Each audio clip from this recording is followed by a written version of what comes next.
मन के विषय पर विशेष रूप से भारतीय जनमानस पहले से ही बहुत कुछ जानता है।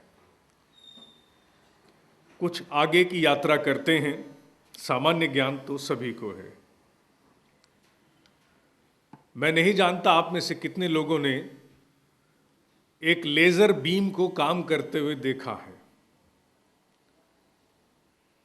मुझे एक बार देखने का सौभाग्य प्राप्त हुआ और मैंने देखा कि प्रकाश की एक किरण लोहे की चादर को इस प्रकार काटती है जैसे मक्खन पर आप गर्म छुरी चला दें।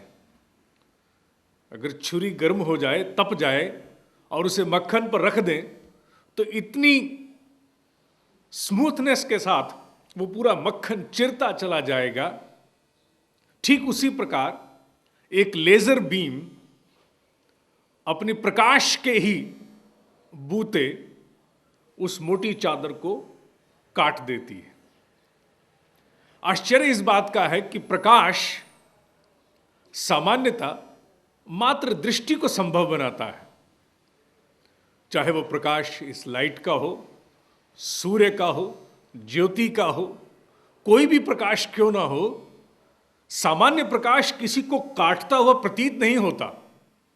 यहां तक कि अगर सूर्य सामने हो और बहुत मोटे काले रंग का कपड़ा आंखों पे अगर हम बांध दें तो सूर्य की हिम्मत नहीं कि वो आंखों तक पहुंच सके। चाहे सूर्य हो या पवन हो, हमारी इच्छा के बिना हम तक पहुंच नहीं सकते। और वहीं ये प्रकाश की किरण लोहे की मोटी चादर को फाड़ देती है। शल्य चिकित्सा में उसका प्रयोग हो रहा है। यह वस्तुतः होता कैसे है? जब सामान्य प्रकाश में इतनी शक्ति नहीं है तो लेजर में इतनी शक्ति कहां से आ गई कि वो लोहा काट दे? यह एक प्रश्न है। इसका विज्ञान उत्तर यह देता है कि सामान्य नियम तो प्रकाश को यह अनुमति नहीं देते कि वो लोहे की चादर को काट सके। लेकिन अगर परिस्थितियां थोड़ी बदली जाएं, भिन्न परिस्थितियां रच दी जाएं, तो नए नियम काम करना शुरू कर देते हैं। और नए नियमों के अंतर्गत प्रकाश में वो क्षमता आ जाती है कि वो लोहे को काट देता है। इसका अर्थ यह हुआ कि one law of nature can be replaced by another law of nature by changing certain conditions. एक प्रकार के प्रकृति के नियम को, सिद्धांत को हटाकर दूसरे को स्थापित करने के लिए कुछ परिस्थितियों में परिवर्तन करना पड़ता है। ठीक उसी प्रकार जैसे सामान्य प्रकाश और लेजर। सामान्य प्रकाश दृष्टि तक सीमित है। ज्यादा से ज्यादा प्रकाश की क्षमता यह है कि थोड़ा अगर तीव्र हुआ तो थोड़ा गर्मी का, ऊष्मा का अनुभव होगा, जैसे सर्दियों में धूप का। लेकिन काटने की क्षमता नहीं है। काटने की क्षमता तब आती है जब परिस्थितियां बदल दी जाती हैं, एक नया सिद्धांत काम करता है। अब ने इसमें लेजर में वस्तुतः होता क्या है?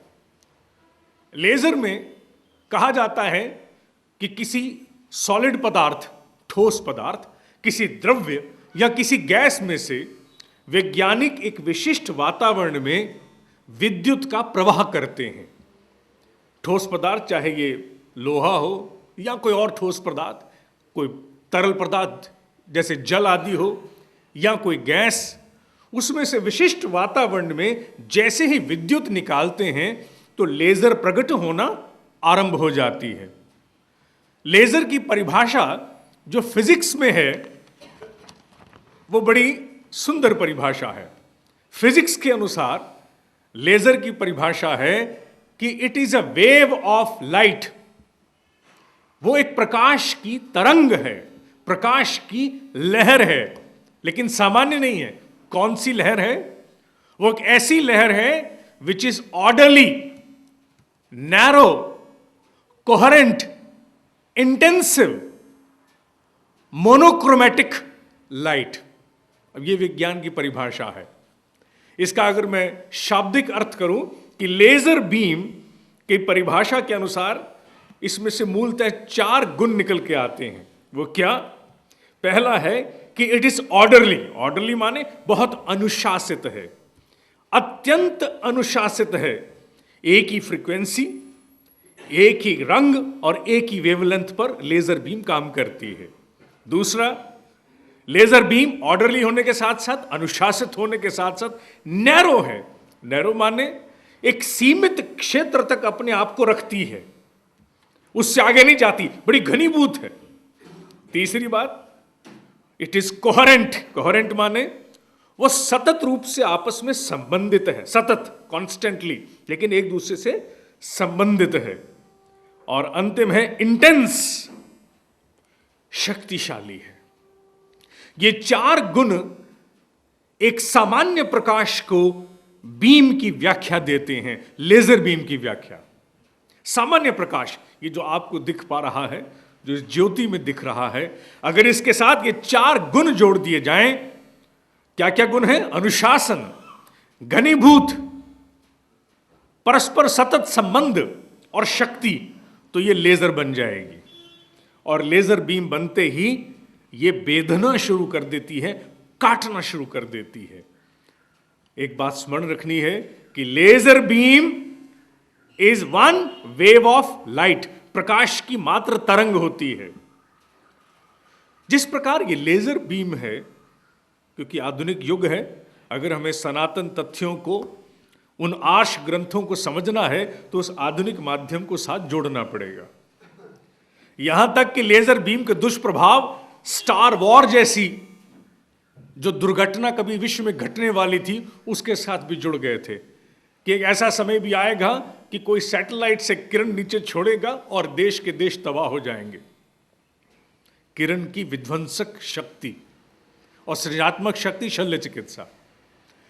जिस प्रकार प्रकाश एक तरंग है, ठीक उसी प्रकार हमारे मस्तिष्क में से भी हर घड़ी तरंगें निकलती हैं, जिसे हम EMR के नाम से जानते हैं, इलेक्ट्रोमैग्नेटिक रेडिएशन, जिसे ब्रेन वेव्स के नाम से जाना जाता है। ध्यान पर जो हम लोगों ने कार्यक्रम किया था, उसमें यह स्थापित किया था कि मनुष्य की EMR को आज भली भांति नापा जाता है। उसे नाप करके ही मनुष्य की मनस्थिति का बोध मशीनें कर पाती हैं कि व्यक्ति स्थिर है या बहुत चिंतित है या एकाग्र है। तो प्रकाश की भांति हमारे मस्तिष्क में से भी तरंगें निकलती हैं, वेव्स निकलती हैं, EMR। और मस्तिष्क में से जो तरंगें निकलती हैं उसका स्रोत है मन। लेकिन हमारे मस्तिष्क में से सामान्यतः निकलने वाली तरंगों से लेजर बीम जैसे काम नहीं हो पाते। जैसे इंडोनेशिया में या मलेशिया में एक व्यक्ति है जो अपने मन की क्षमताओं से बिना किसी छुरी के शल्य चिकित्सा करता है। अब तो टेलीविजन पर भी उसे दिखाया जा चुका है, उस पर अनेकों कहानियां, रिसर्च हो चुकी है कि वो मन की क्षमता से मनुष्य का पेट फाड़ लेगा, हाथ फाड़ देगा, मस्तिष्क फाड़ देगा। सुनने में बड़ा अटपटा लगता है कि झूठ है, किंवदंती होगी, लेकिन अब तो उसकी पुष्टि हो चुकी, क्योंकि व्यक्ति आज भी जीवित है और एक दिन में पता नहीं कितनी शल्य चिकित्सा करता है। खून निकलता है, लेकिन उसके बाद वो बीच में से सफाई करके ऊपर हाथ लगाता है और मनुष्य लगता ही नहीं कि इसका ऑपरेशन हुआ था। इसकी तो वीडियो रिकॉर्डिंग भी हम लोग टेलीविजन पर देख चुके हैं। काहे का कमाल है, ये मस्तिष्क की EMR को एक व्यवस्था देने का कमाल है।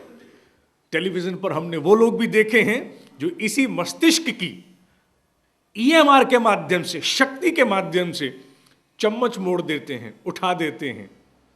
इसके माध्यम से हमने टेलीविजन पर ये कार्यक्रम भी देखे हैं कि लोग अपना भार अपने मन की क्षमता से हवा में ही रोक लेते हैं। इसके लिए कोई बहुत योगी होने की आवश्यकता नहीं है। ये सब क्या है? ये सब मनुष्य के मस्तिष्क से निकलने वाली वेव्स को एक नियोजित पद्धति के अंतर्गत संचालित करने का ही चमत्कार है।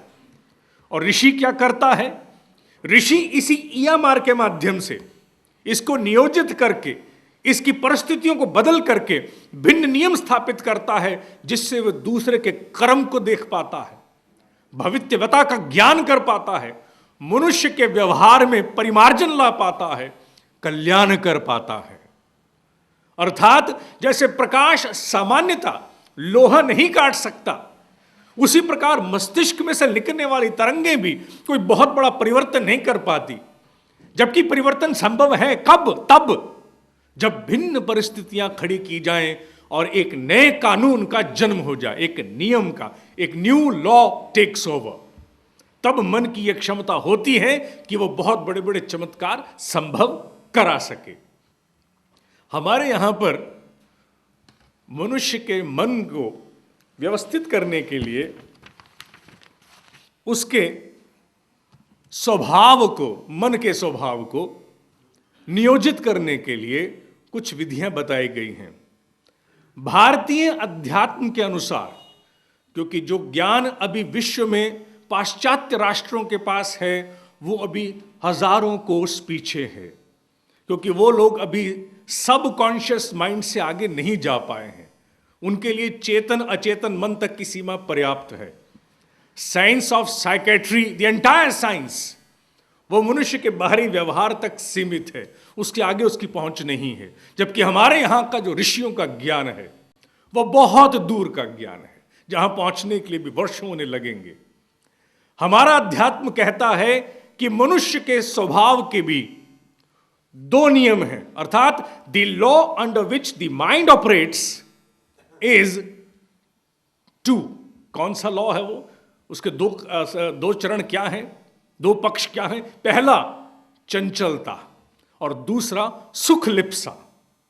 यह अध्यात्म में वर्णित है कि मनुष्य का मन जिस नियम के अंतर्गत सामान्यतः संचालित है वो है पहला चंचलता और दूसरा सुख Lipsa.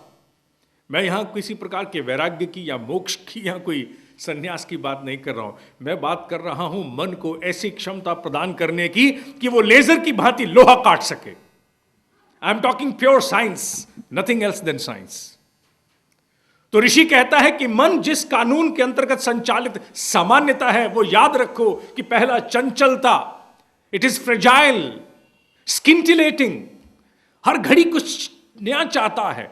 It wants something new, चाहे सब्जेक्ट हो या ऑब्जेक्ट, हर घड़ी बदलना चाहता है। और दूसरी बात सुख Lipsa, always seeking some comfort, कि किस चीज में आराम है उधर टिल्ट हो जाओ, उधर बायस हो जाता है उसका।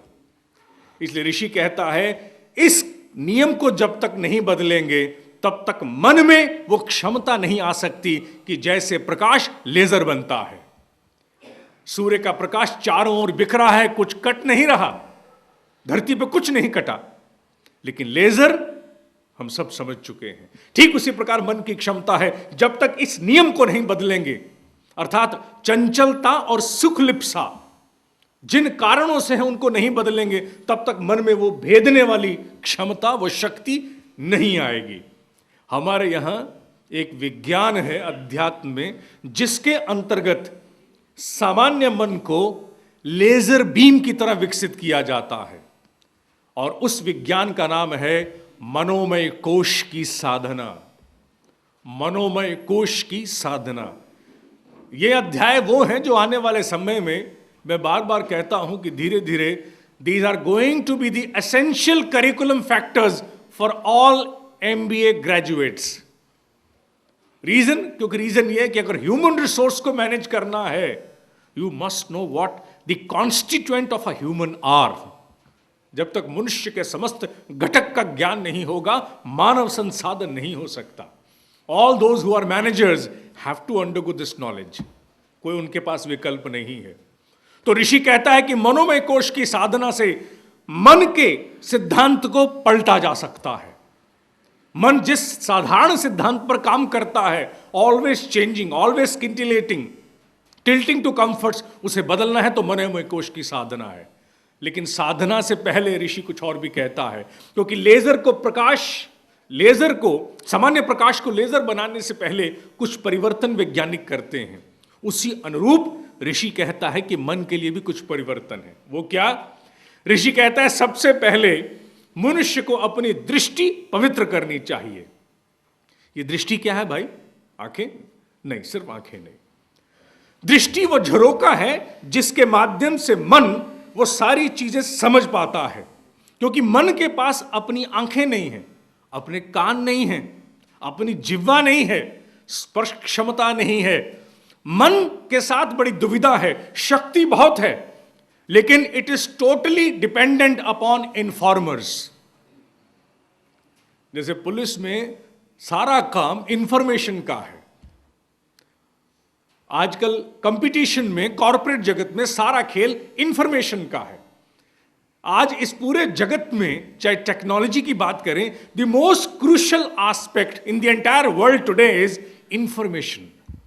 इंफॉर्मेशन से ऊपर कोई पदार्थ नहीं है। Information can be very expensive, और अगर समय पर आ जाए तो मोस्ट क्रूशियल। इसलिए इंफॉर्मेशन से ऊपर कुछ नहीं है। और मन के कुछ इन्फॉर्मर्स हैं जिन्हें हम सामान्यता अपनी इंद्रियों के नाम से संबोधित करते हैं, सेंसेस। मन कुछ हद तक लोकसभा के उस स्पीकर की तरह है जिसके पास न आंखें हैं, सिर्फ कान है, सीमित है। लेकिन मन के पास तो कान भी नहीं है, क्योंकि लोकसभा में कहा जाता है कि स्पीकर कभी भी कोरम का प्रश्न नहीं उठा सकता कि लोग कम हैं कि ज्यादा हैं, जब तक कोई सामने से आपत्ति ना करे। अगर 4 लोग भी संसद में बैठे हैं 542 में से, और कोई कानून पारित होने आ गया, तो स्पीकर आपत्ति नहीं कर सकता, because speaker is deemed to have no eyes, only ears. जब तक कोई चारों में से एक खड़ा होकर ना कहे, sir this the question of quorum, लोग ही नहीं है पूरे, कानून कैसे पास होगा, फिर स्पीकर बटन दबाता है, सब लोगों को जल्दी जल्दी बुलाता है। यह हम लोगों ने अपनी फेलोशिप में पढ़ा था। ठीक उसी तरह मन के पास तो आंखें छोड़ कान भी नहीं है। It is totally dependent upon senses. जो ये अंदर पहुंचाती हैं, उस झरोके से मन समझ पाता है कि क्या क्या है। तो ऋषि कहता है कि साधना करने से पहले, मन की शक्ति को लेजर बीम बनाने से पहले दृष्टि बदलो, क्योंकि दृष्टि नहीं बदलोगे तो साधना होने वाली नहीं है।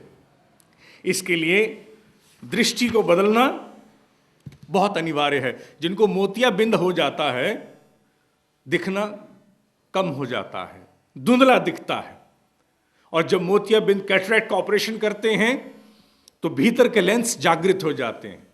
अभी मैंने हाल ही में सुना है कि एक ऐसा रोग भी है कि आंखों में से निकलने वाला आंसू क्रिस्टलाइज होकर के आंख की जो देखने वाली जो हमारा लेंस है उसके सामने एक चट्टान बन जाता है, कॉन्क्रिटाइज हो जाता है, पूरी तरह से क्रिस्टल फॉर्मेशन हो जाता है, मनुष्य को दिखाई नहीं देता।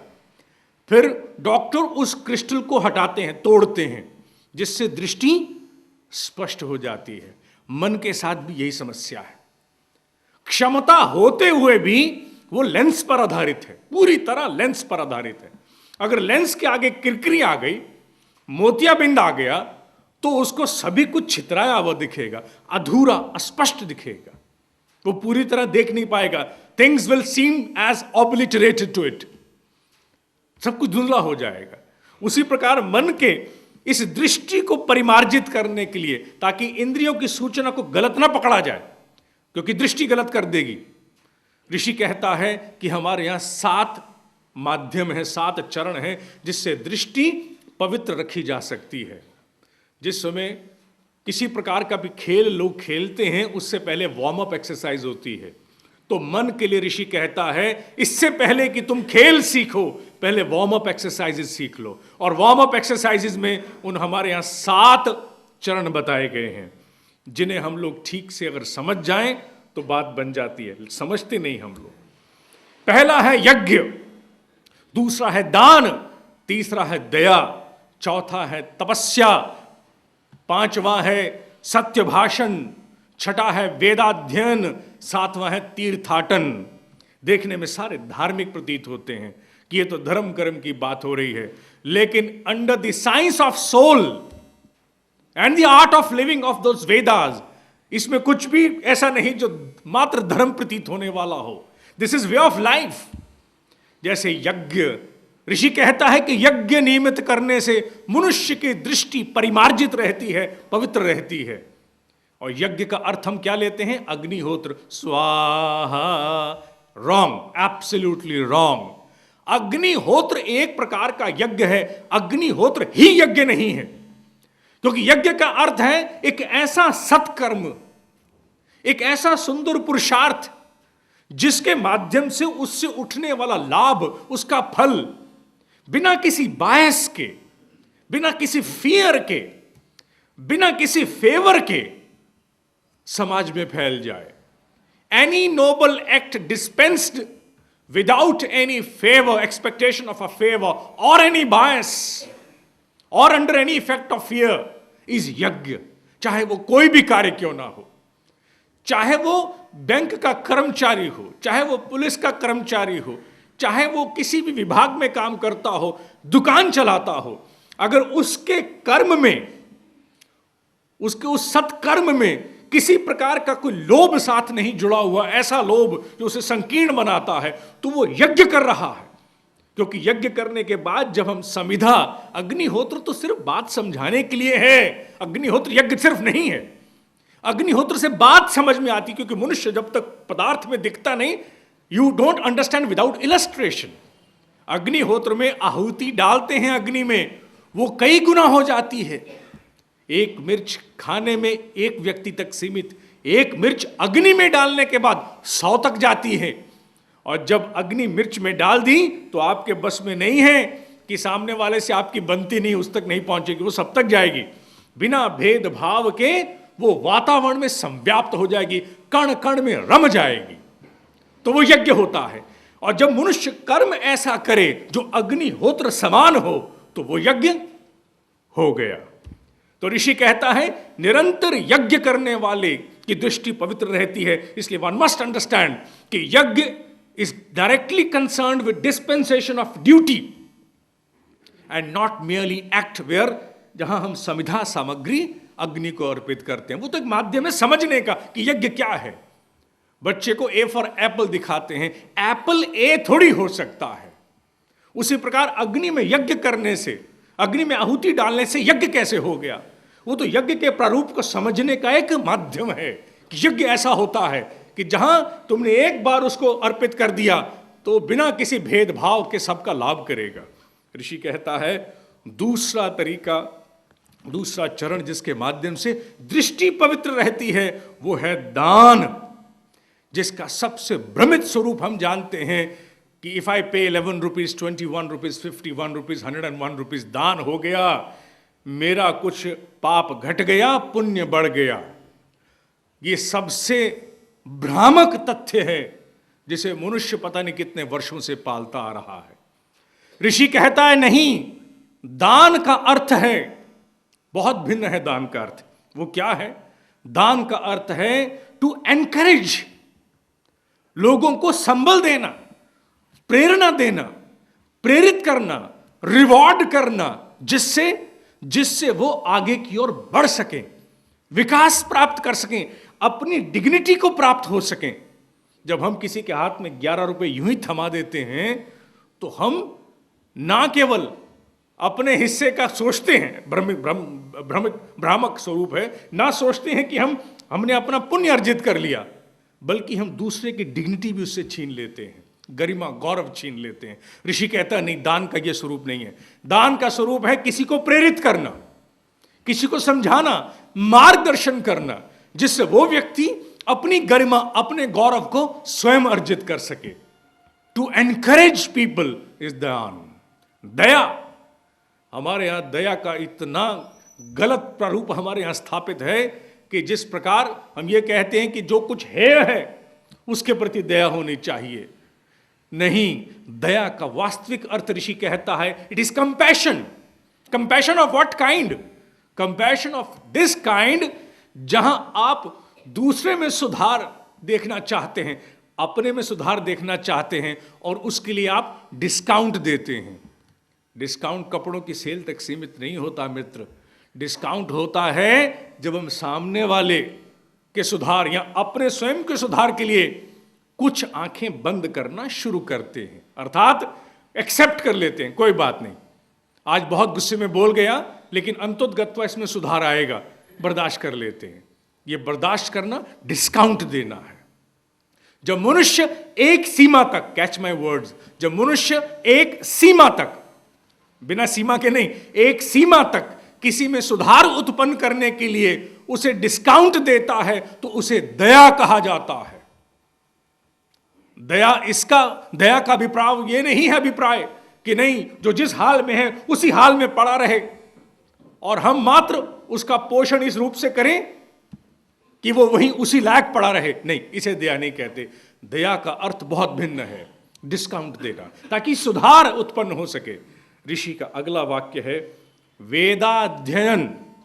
अब वेदाध्ययन का अर्थ हम ले लेते हैं कि संस्कृत हमें आती नहीं, वेद हम पढ़ेंगे कैसे, और वेद पढ़ेंगे नहीं तो दृष्टि पवित्र नहीं होगी। नहीं, ऋषि का मत है द क्वेस्ट, वो तड़प, वो पिपासा किसके लिए? ऐसे ज्ञान के लिए जो विवेक को उत्पन्न करे। विवेक सिर्फ मन की क्षमता नहीं, विवेक उचित अनुचित के भेद, धियो योनः प्रचोदयात वाला विवेक, जो गायत्री में निहित है, वो वाली प्रज्ञा जागृत करने वाला विवेक।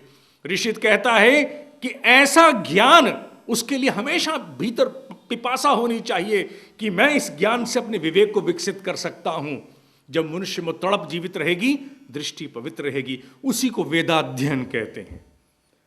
अगला 5वां है सत्य भाषण। सत्य भाषण का भी बड़ा भ्रमित स्वरूप हमारे भीतर प्रचलित है कि सत्य का मतलब सिर्फ वही है कि जो जैसा घटा है उतना बोल देना ही सत्य है। गलत, उतना बोल देना सत्य नहीं है। सत्य वो है जो देश काल परिस्थिति परिवेश के अनुसार बड़े हित के लिए किया जाए, उसे सत्य कहते हैं। जो something which is done for a larger cause is truth, only that can be hold truth. और सत्य भाषण का अर्थ मात्र यही नहीं कि सत्य बोलना, अर्थात ऐसा विचारना, ऐसा बोलना और ऐसा करना जिससे ऊंचे आदर्शों की स्थापना हो सके। और ऊंचे आदर्शों की स्थापना के लिए भाषा में मिथ्या प्रतीत होने वाले शब्द भी सत्य ही होते हैं। और महाभारत में श्री कृष्ण ने इसको स्थापित भी किया है। युधिष्ठिर के मुंह से भी निकलवाया नरो वा कुंजरो। अगला 6 है तपस्या। तपस्या के माध्यम से भी, तपस्या का अर्थ हम लोग लेते हैं गुफाओं तक चले जाना, सीमित हो जाना, कमरे में बंद हो जाना। गलत। तप का अर्थ है अपनी आंतरिक शक्ति को विकसित करना। अर्थात अगर विद्यार्थी विद्या का तप करता है तो उसे अपने आप को ही has to develop a restraint within, एक ऐसा अंकुश संयम लाना पड़ता है कि उतने दिन टेलीविजन छोड़ दे, उतने दिन MTV छोड़ दे, उतने दिन FM सुनना बंद कर दे, उतने दिन गॉसिप बंद कर दे। ये उसका तप है। जो महान कार्य सामने है उसे करते हुए बाकियों से बचना ही तप है, और तप की कोई परिभाषा नहीं है। वो गुफाओं वाला तप एक भिन्न तप है। लेकिन सामान्य जीव के लिए जिस तप की वर्णन यहां किया जाता है, जो दृष्टि पवित्र करता है, जो आंतरिक शक्ति को प्रबल करता है, वो तप है जिसमें हम महान उद्देश्य की पूर्ति के लिए, अब हर व्यक्ति का उद्देश्य भिन्न हो सकता है, हम कुछ बातों से स्वयं को जब रोकते हैं उसे तप कहते हैं। लास्ट है तीर्थाटन। और तीर्थाटन का अर्थ ये नहीं है कि अमावस्या को गंगा का स्नान, पूर्णिमा को गंगा का स्नान, या हम लोग कहीं किसी तीर्थ पर मात्र हो आए। ऋषि का यहां तात्पर्य है कि तीर्थ कौन है? कोई भी चीज, व्यक्ति हो या स्थल हो, अगर वो जागृत है तो वो तीर्थ है। देवता सिर्फ प्रतिमाओं तक सीमित नहीं है। ऐसे बहुत से ऋषि मिल जाते हैं जो जीवंत देवता हैं। तो ऋषि कहता है कि जागृत व्यक्ति के संपर्क में आने से या जागृत स्थल के संपर्क में आने से मनुष्य के भीतर ऐसी एनर्जी का ट्रांसमिशन होता है, ऐसा संप्रेषण होता है, ऐसी स्थापना होती है कि मस्तिष्क जागृत हो जाता है। तो तीर्थाटन को सिर्फ गंगा स्नान तक सीमित नहीं करना, और अगर गंगा तक भी सीमित करना है तो इस भाव से करना है कि मैं जागृत हो रहा हूं, मेरे पाप नहीं कट रहे हैं। क्योंकि पाप कटना देखा नहीं देखा, होता नहीं होता, नो वन नोज। लेकिन यह सत्य है कि मनुष्य अगर भाव से जागृत हो जाए तो निश्चित रूप से तीर्थ मदद करता है। तो इन 7 के माध्यम से अध्यात्म कहता है कि हमारी वो झरोखा साफ होता है जिससे मन इंद्रियों के माध्यम से भिन्न सूचनाओं को ग्रहण करता है। अगर ग्लास गर्म है तो त्वचा बताती है मन को कि गर्म है। अगर हरा है तो आंख बताती है, कर्कश है तो कान बताता है, मीठा या कैसा है जीभ बताती है। ये भिन्न इंद्रियां उस इन्फॉर्मर की तरह काम करती हैं, लेकिन बीच में आती है दृष्टि। वो दृष्टि तथ्य को बदल देती है। जैसे अगर किसी को कहा जाए कि कुर्सी उठा के लाओ, और दूसरे से मैं पूछूं क्या उठा के लाएं, और वो ये मात्र ये कह दे कि हाँ साहब लाने को हो रहा है जी, वो तो ले ही आएगा लगता है, और अगर वो कहे नहीं साहब वो ला रहा है, दोनों में अंतर है। दृष्टि अगर ये कह दे कि लाने को तो हो रहा है, शायद ले ही आए, इसका अर्थात दृष्टि में मोतियाबिंद है। और अगर वो कहे नहीं ला रहा है साहब, तो दृष्टि स्पष्ट है, क्योंकि दृष्टि के आधार से चीजें बदल जाती हैं। चाहे कोई जज हो, चाहे कोई डॉक्टर हो, चाहे कोई पुलिस अधिकारी हो, किताबें सब एक सी पढ़ते हैं, नियम कायदे कानून सबके लिए एक हैं, लेकिन व्यक्ति व्यक्ति में भेद क्यों हो जाता है? इसलिए हो जाता है क्योंकि किसी एक की दृष्टि दूसरे की दृष्टि से भिन्न होती है, और दृष्टि के ही अधीन ये सारे काम करते हैं, चाहे वो मन हो, चाहे वो कोई और क्यों ना हो। इसलिए ऋषि कहता है कि कोई साधना पूरी होने वाली नहीं जब तक दृष्टि को पवित्र करने के लिए 7 काम, यज्ञ, दान, दया, सत्य भाषण, वेदाध्ययन, तपस्या, तीर्थाटन, इनको ना किया जाए। और ऋषि क्या कहता है, इनको कैसे किया जाए? एक समय पर एक, वो कहता है इसकी जरूरत नहीं है। इंग्लिश में एक शब्द है en bloc, ENBLOC, en bloc. En bloc का मतलब है सब एक साथ, ऑल टुगेदर। तो ऋषि कहता है ये सातों you can have it en bloc, सब साथ साथ कर सकते हो, दृष्टि पवित्र रहेगी। उसके बाद जब मनुष्य की दृष्टि में विकार समाप्त हो जाता है तो फिर शुरू होती है मनोमय कोश की साधना। मनोमय कोश की साधना अर्थात मन की ऊर्जा को अब लेजर बीम बनाने की कोशिश की जा रही है। पहले तो दृष्टि पवित्र हो गई, क्योंकि बीम बनाते समय भी जब लेजर बीम बनाई जाती है, तो डॉक्टर महेश गुप्ता जी पता आज संभवतः आए कि नहीं आए, मैं देख नहीं पाया, क्योंकि वो लेजर से काम भी करते हैं। उसमें मिरर का बहुत बड़ा रोल होता है। कोई भी लेजर बिना मिरर के बन नहीं सकती, और वो मिरर का काम दृष्टि करती है। अब बात आती है लेजर की फॉर्मेशन की। पदार्थ में तो जब विद्युत पदार्थ से प्रसारित होती है तो फोटोन सक्रिय हो जाते हैं। उसी प्रकार मनोमय कोश में हमारे यहाँ 4 प्रकार की साधना बताई गई है। ध्यान, त्राटक, जप और तन्मात्रा। ध्यान, त्राटक, जप और तन्मात्रा, ये क्या साधना है? इसके माध्यम से मन की शक्ति को लेजर बनाया जाता है। ध्यान के विषय में हम सब जानते हैं। जब मनुष्य ध्यान को प्राप्त होता है तो चाहे 2 मिनट का क्यों ना हो, after that you feel behind your eyes कि समथिंग हैज एक्यूमुलेटेड, कुछ मेरी आंखों के पीछे इकट्ठा हो गया। आंखें इस प्रकार से दिखती हैं, यू फील डिफरेंट। और वो डिफरेंट क्या है? वो डिफरेंट है कि कुछ क्षणों के लिए मन की ऊर्जा को बांधा गया था, कुछ समय के लिए उसकी शक्ति को रोका गया था। उसी प्रकार त्राटक, त्राटक में जो हम आंखों के माध्यम से किसी बाहर के बिंदु को देखते हैं और वहीं उसी तक सीमित हो जाते हैं, उसे त्राटक कहते हैं। इन पर मैं विशेष ज्ञान इसलिए नहीं दूंगा क्योंकि इसके लिए अन्य कार्यशाला आयोजित करनी पड़ेगी। तीसरा है जप। जप हम जानते हैं, चाहे वो जप नाम का हो या मंत्र का हो, गायत्री महामंत्र या महामृत्युंजय मंत्र, हम एक प्रकार के शब्दों के गुच्छक के साथ अपने आप को गूंथ देते हैं। मन गुथ जाता है भीतर, कुछ नहीं, भीतर बस मंत्र मंत्र मंत्र मंत्र मंत्र चलता है और कुछ नहीं चलता। जब और कुछ नहीं चलता, बस मंत्र चलता है, तो मन की शक्ति कहीं एक्यूमुलेट होना शुरू हो जाती है। उसके बाद है तन्मात्रा। तन्मात्रा अर्थात इन इंद्रियों के माध्यम से की जाने वाली साधना, जिसमें जप साधना के, जिसमें शब्द की साधना, रस की साधना, गंध की साधना और रूप की साधना भी आती है। इन तन्मात्रा में से प्रतिदिन सुबह जो शब्द की साधना है वो हमारे यहाँ सृजन के अंतर्गत नाद के रूप में होती है।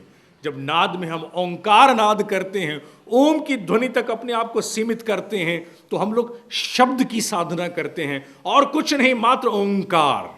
जो 45 मिनट की साधना रोज होती है वो तन्मात्रा की साधना में शब्द की साधना है, नाद की साधना है। क्योंकि नाद की साधना के जो साधक बीच बैठे हैं वो बताएंगे आपको कि जब वो साधना से उठते हैं तो साधना के बीच में कुछ नहीं होता, it is nothingness, it is a gap. और उस गैप से उठने के बाद feel different for some time, कुछ देर ऐसा लगता है कि कुछ ठहर गया है, भिन्न है, अलग है, वो सामान्य नहीं जो आमतौर पे होता है। और धीरे धीरे जब वो विकसित होता है तो मन लेजर बीम बनना शुरू होता है। और जब मन लेजर बीम बनता है तो वही बातें जो बीम के साथ जुड़ी थी वो मन में आ जाती हैं। अनुशासन, घनीभूत, सतत सक्रिय और अत्यंत शक्तिशाली, यही स्वरूप बीम के थे, यही स्वरूप मन के हो जाते हैं। क्योंकि मन का प्रकाश इस दिखने वाले प्रकाश से कुछ ही भिन्न है, बहुत भिन्न नहीं है। लेकिन इसमें होता क्या है? हम लोग ध्यान लगाते हैं, साधना करते हैं, इसमें वस्तुतः होता क्या है? अब इसमें होता यह है कि मनुष्य जब किसी प्रकार से एक विषय विचार पर टिक जाए, चाहे वो ध्यान ही क्यों ना हो, जप ही क्यों ना हो, तो जो हमारा चेतन मन है ये निष्क्रिय हो जाता है। चेतन माने the interfering mind, the talkative mind, जो हर घड़ी कुछ विचार चाहता है, भीतर कोई ना कोई फिल्म चला के शुरू हो जाता है और दिन में पता नहीं कितनी अधूरी फिल्में छोड़ता है वो बना बना करके।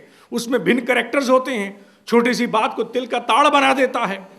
वो मन जिसके पास वो क्षमता है कि एक दिन में कई हजार चित्र देख सकता है, रच सकता है, पता नहीं कहां कहां तक पहुंच सकता है, उस मस्तिष्क को जब साधना के माध्यम से रोकते हैं, निष्क्रिय करते हैं, तो क्या होता है?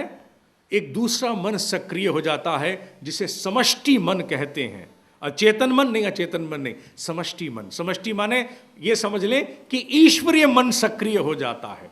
और जब ईश्वरीय मन सक्रिय होता है तो मनुष्य में प्रतिभा आनी शुरू हो जाती है। You start knowing what you should know. क्या कोई भीतर कोई बहुत बड़ा चमत्कार होता है? नहीं, ऐसा चमत्कार तो कुछ नहीं होता, लेकिन भीतर बोध होना शुरू हो जाता है।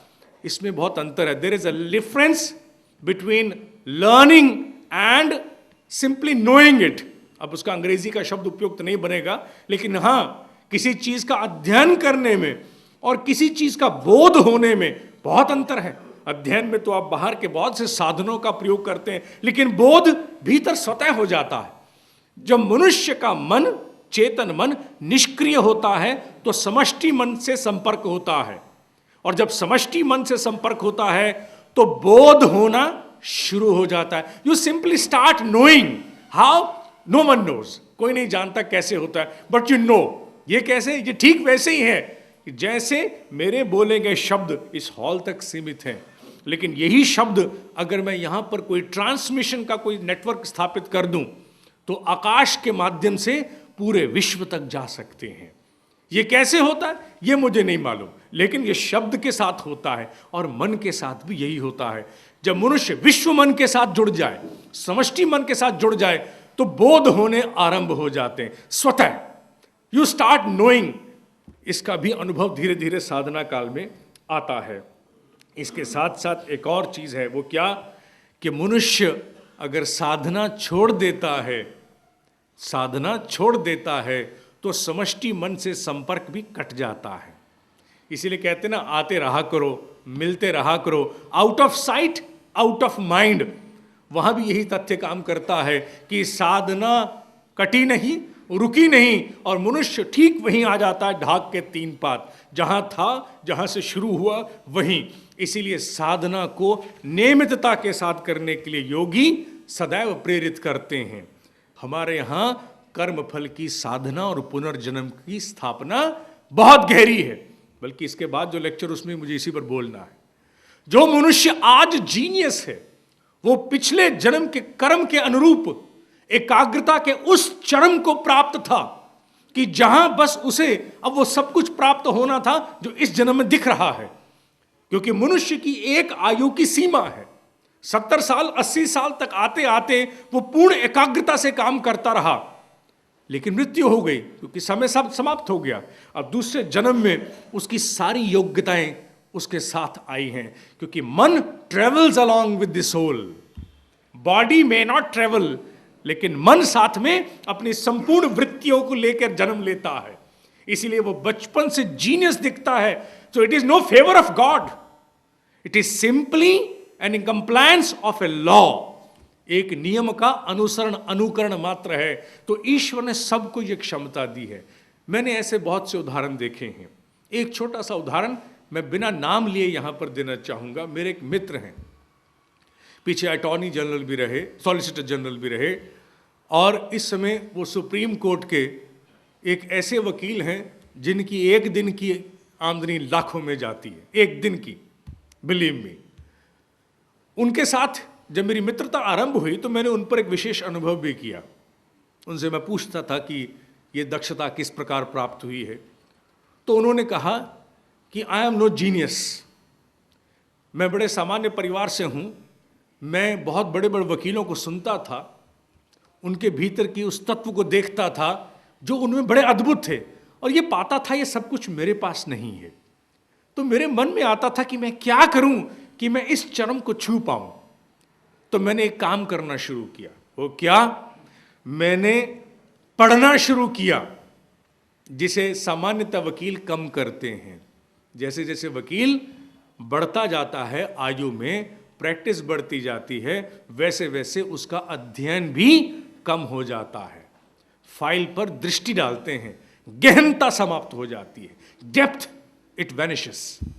लेकिन जिनकी मैं बात कर रहा हूं वो आज भी, यू विल बी सरप्राइज्ड कि उनकी दिनचर्या इतनी अटपटी आज भी है। जो उनके पास फाइल आती है, जब तक पूरी नहीं पढ़ लेते, he is not satisfied, case लेना मना कर देंगे।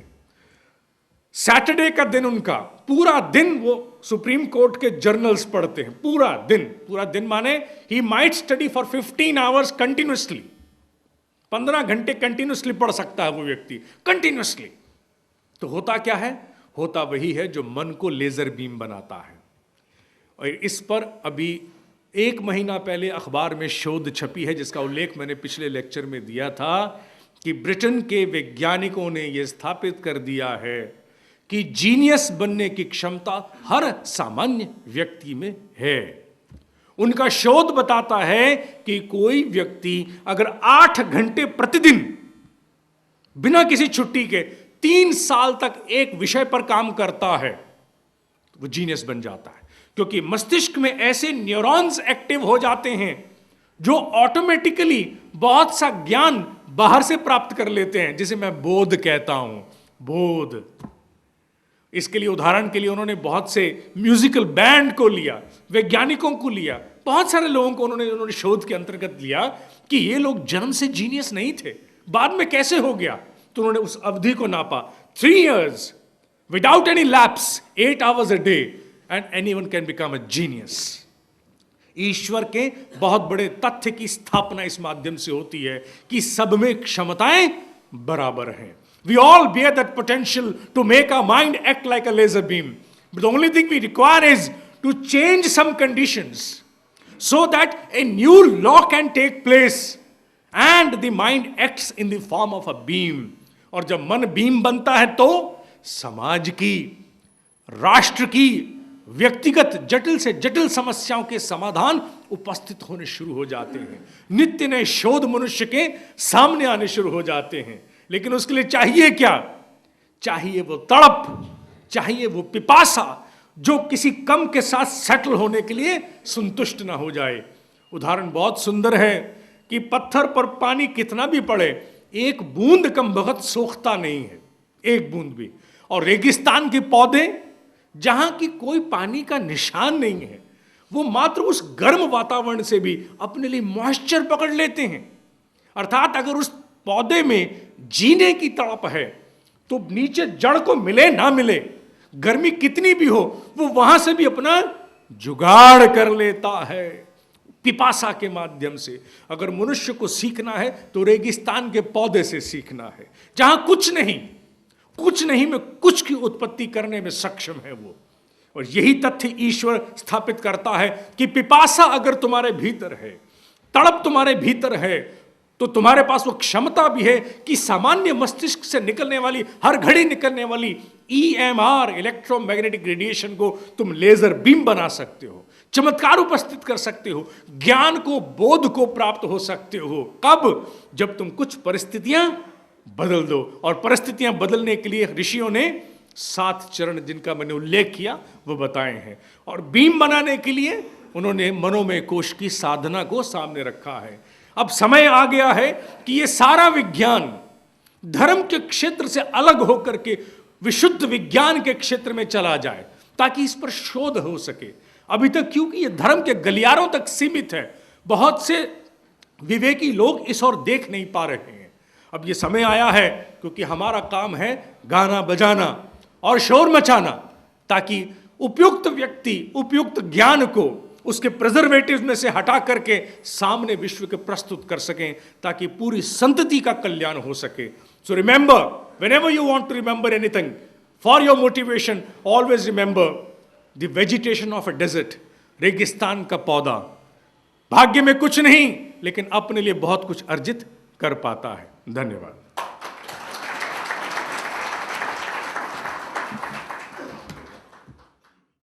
सृजन लक्ष्य 2009।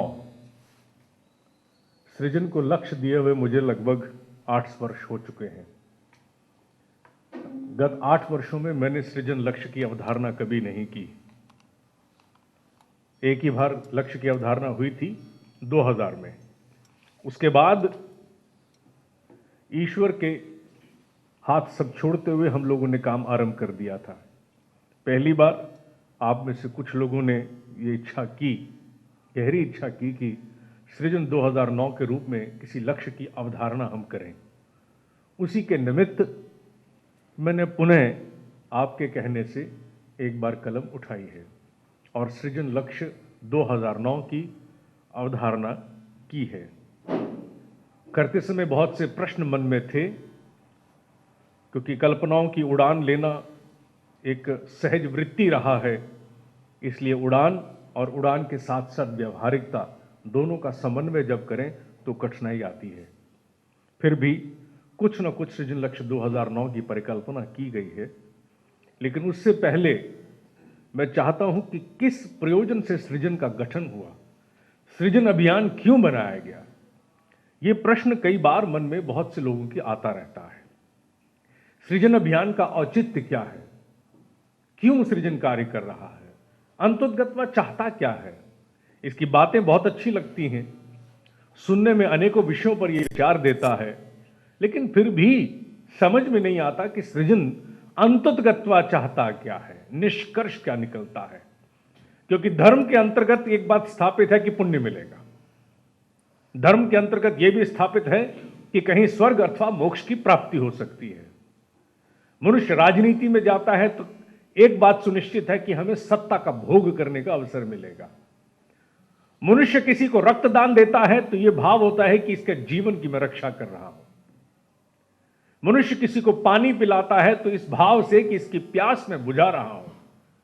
चलो, अगर पुण्य ना भी हुआ तो कहीं ना कहीं किसी का कोई भला हुआ। सो अनेकों प्रकार के कार्य हैं जिसके लिए मनुष्य की कोई ना कोई सोच, कोई ना कोई निष्कर्ष उसमें से निकलता है। सृजन का क्या निष्कर्ष है, सृजन क्यों शुरू हुआ? क्योंकि कई बार यह प्रश्न बार बार घूम घूम के आता है। बहुत से पुराने लोग जो लगभग पिछले 7-8 वर्षों से जुड़े हैं, उनके सामने ये विचार मैं पहले भी रख चुका हूं। सामाजिक रूप से हमारा आध्यात्मिक जीवन काफी पुराना है। अध्यात्म जब हम थे अर्थात अब उतने अध्यात्म में नहीं है। क्योंकि अध्यात्म जब थे तो हम विशुद्ध रूप से अध्यात्म में थे, मात्र साधनाओं तक सीमित थे। गायत्री की साधना हमारा नित्य कर्म थी और ओंकार नाद का ध्यान एवं उसी पर अपने आप को केंद्रित करना, चित्त को एकाग्र करना, यह हमारी कक्षाएं हुआ करती थी।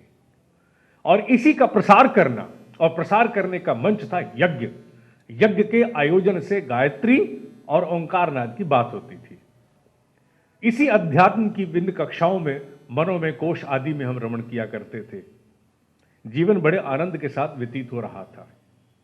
कभी सोचा भी न था कि इस अध्यात्म की कक्षा से निकल करके किसी और जगह हमें जाना पड़ेगा, डेपुटेशन पर आना पड़ेगा। जिस ऋषि के हम शरण में थे, जिस ऋषि के चरणों में हम थे, ऋषि उन्हें कहने का अधिकार मुझे इसलिए है क्योंकि ऋषि के कुछ गुण बताए गए हैं। ऋषि काल में रमण करता है, पहली बात। ऋषि प्रकृति के नियमों में परिवर्तन ला सकता है, दूसरी बात। ऋषि मनुष्य के भीतर सद्गुणों की स्थापना करता है, तीसरी बात। और वो बहुत कुछ कर सकता है, लेकिन ये तीन बातें ही मात्र किसी व्यक्ति को एक व्यक्ति न हो रह करके ऋषि बना देती हैं, रित तत्व से पूरित कर देती हैं। तो ऐसे ऋषि के हम शरण में थे, जो काल में रमण करते थे, जो प्रकृति की बहुत से नियम बदलने में सक्षम थे, होते हुए हम देखते थे, और सद्गुणों को विकसित करते थे। उन ऋषि की एक वेदना थी, जिस वेदना को उन्होंने हमारे समक्ष एक दिन एकाकी स्वरूप में रखा। मेरे साथ जयपाल जी अधिकांशतः उनके साथ रहा करते थे, तो हम जब उनसे मिलने गए तो उन्होंने एक भीतर की वेदना ये व्यक्त की कि अगर मनुष्य अध्यात्म में बहुत सी सिद्धियां प्राप्त कर भी ले, बहुत सी प्रगति कर भी ले, और ईश्वर उसे मान लीजिए जिसे हम कल्पना में कहते हैं मोक्ष, कल्पना जगत में जाके मोक्ष कहते हैं, मोक्ष प्रदान भी कर दे, वो फल मनुष्य को प्राप्ति हो जाए, तो भी वन मैक moksha will not carry any sense to rest of the world. एक व्यक्ति का मोक्ष बाकी दुनिया के लिए कोई बहुत अर्थ लेकर के नहीं आएगा। बाकी की दुनिया अगर आज देखें तो जिस प्रकार के पतन का शिकार है, क्योंकि ऋषि सदैव पतन की बात करते थे, पीड़ा की नहीं। पीड़ा मनुष्य में कर्म फल के अनुसार आती और जाती रहती है, क्योंकि मनुष्य जब कभी कोई कर्म ऐसा कर जाता है जीवन में, या कभी पिछले किसी जन्म में जिसका फल उसको भोगना है, तो पीड़ा उत्पन्न होती है।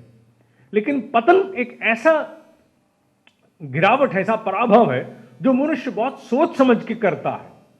पतन को जल्दी व्यक्ति ये नहीं कह सकते कि पतन को भाग्यवश प्राप्त हो गया। पतन को मनुष्य विचार करके प्राप्त होता है। पतन माने गिरावट, मानसिक गिरावट, विचारों की गिरावट। तो उनका यह मानना था कि इस पतन निवारण के लिए विश्व में बहुत कम मंच ऐसे हैं जो काम कर रहे हैं, और अंततः पतन ही भविष्य में आने वाले कर्म का संचय करता है। कौन सा कर्म? वो कर्म जो पीड़ा देता है। तो उन्होंने कहा कि अगर पीड़ा निवारण करनी है तो सबसे श्रेष्ठ है कि हम पतन का निवारण शुरू कर दें। पतन का निवारण रुक जाएगा तो पीड़ा का निवारण स्वतः हो जाएगा, ये उनका मानना था। उन्होंने हमसे कहा कि अध्यात्म की साधना तुम मुझ पर छोड़ो, जितनी संभव हो उतनी करो, तुम्हारे हिस्से की मैं कर लूंगा। ये उनके शब्द थे। वैसे तो इनके शब्द बहुत से साधकों से वो करते थे, लेकिन उन्होंने व्यक्तिगत कहा कि तुम्हारे हिस्से की साधना आज से मैं लेता हूं, और तुम्हारे हाथे में आज मैं बंदूक थमाता हूं, क्योंकि सैनिक जब मोर्चे पर लड़ता है तो माला हाथ में नहीं होती, बंदूक होती है। बंदूक से तात्पर्य यह था कि सक्रिय जीवन जीना शुरू करो, अंतर्मुखी उतना ना बनो, साधना से बाहर आओ। उनके कथनानुसार हम लोगों ने फिर पतन निवारण के विषय में बहुत कुछ सोचना आरंभ किया। बहुत सी चर्चाएं मंत्रणाएं होती थी। वातावरण में जब गिरावट देखते तो चाहूं और थी। बहुत से क्षेत्र थे जो प्रभावित थे। दोष एक प्रकार का जिसे कहा जाए वातावरण बन गया था। दोष एक तत्व न होकर के पूरे वातावरण में संव्याप्त हो गया था। तो अगर पतन का उन्मूलन करना है, उससे दूर करना है, हटाना है, तो ढूंढा कहां जाए, कहां से शुरुआत की जाए, किस जगह से हम लोग आरंभ करें, यह विचार मन में रह रह के आता था। फिर जैसे ही पतन की बात आई तो फिर समाज में जो दृष्टिकोण समाज सेवकों के प्रति होते हैं उस पर भी बहुत मन गया, क्योंकि समाज में समाज सेवियों के प्रति आज इस युग में, किसी युग में रहा हो मैं नहीं जानता, आज इस युग में बहुत अच्छी दृष्टि लोगों की नहीं है। क्योंकि लोग बहुत से प्रश्न खड़े करते हैं, कहां से आता है, इसके भीतर का भेद क्या है, अंतोदगत्वा चाहता क्या है, वास्तविकता क्या है, पता नहीं क्या कुछ। ये सारी बातें दिमाग में आई। लेकिन फिर सोचा कि नहीं, जब ऋषि ने वाक्य दिया है इस पर चल निकलना पड़ेगा। और साथ में बात भी सही है कि अगर कहीं से शुरुआत नहीं होगी तो कभी भी सफाई नहीं हो सकती। सफाई करने के लिए कभी न कभी किसी न किसी को उतरना पड़ता है। हमारे जैसे हजारों और उतरे हुए हैं, काम कर रहे हैं, तो ठीक है, हम अपने हिस्से का गिलहरी प्रयास क्यों ना आरंभ करें। यह सोचकर हम लोगों ने ऋषि की प्रेरणा से सृजन यूपी योजना का कार्यक्रम आरंभ किया। वेदना यही थी कि आसपास हम परिवर्तन कर सकें। इतना बड़ा घान, इतना बड़ा विश्व तो छोड़िए, इतना बड़ा राष्ट्र, तो इतने बड़े राष्ट्र में हम परिवर्तन करेंगे भी तो कहां से, शुरू कहां से करेंगे, धागा पकड़ेंगे भी तो कहां से। तो बस यही सोचा कि जहां खड़े हैं यहीं से शुरुआत करते हैं। अर्थात कोई पूछे कि धरती का केंद्र कहां है, तो सबसे अच्छा उत्तर यही है कि जहां मैं खड़ा हूं बस यही धरती का केंद्र है। इससे अच्छा श्रेष्ठ केंद्र धरती का कोई हो नहीं सकता। तो अगर यही केंद्र है तो यहीं से हम अपना केंद्र मानते हुए अपने लक्ष्य को प्राप्त करने के लिए यहीं से यात्रा शुरू करते हैं। तो सृजन का प्रादुर्भाव हो गया। सन 2000 में आपनों सृजन नामक संस्था शुरू हुई, जिसका उद्देश्य यही था कि हम लोग एक सजग राष्ट्र, एक समर्थ राष्ट्र की कल्पना करते हैं और उसे साकार करेंगे। सजगता ऐसी जहां व्यक्ति दायित्व बोध की संस्कृति से पूरित हो, युक्त हो, जागृत हो, और सामर्थ्य ऐसी कि किसी पर आश्रित न होना पड़े। राष्ट्र रूपी इकाई इसलिए सोची गई क्योंकि हमारे यहां पर जब भी किसी प्रकार की कोई छोटी से छोटी इकाई हम मानते हैं तो हम विश्व को मानते हैं। तो हमने विश्व रूपी इकाई से भी छोटी इकाई अपने लिए निर्धारित की, राष्ट्र। तो हमने कहा अभी हम छोटे हैं तो अब छोटी इकाई को प्राप्त होते हैं, वो राष्ट्र है। उसी के अंतर्गत इस योजना का प्रादुर्भाव हुआ।